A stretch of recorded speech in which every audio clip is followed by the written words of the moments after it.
আমাদের মানবিক মুখ্যমন্ত্রী কেন বলছি একটু শুনে নিন। যারা বেচারা টিচারিতে কাজ করেও আজকে অযোগ্য প্রমাণিত হয়েছে, এটা আমি আইনের সাথে আলোচনা করছি।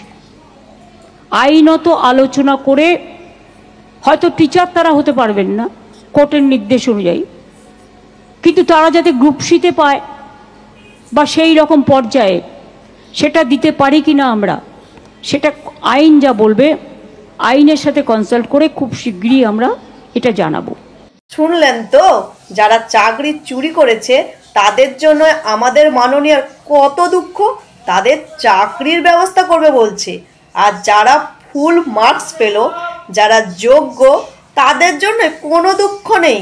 তারা পুলিশের মার খাক, তাদেরকে পুলিশ টেনে হিজড়ে ভ্যানে নিয়ে যাক, তাতে কি আছে। এমনি এমনি কি বললাম? আমাদের মাননীয়া কত মানবিক, আপনারাই বলুন।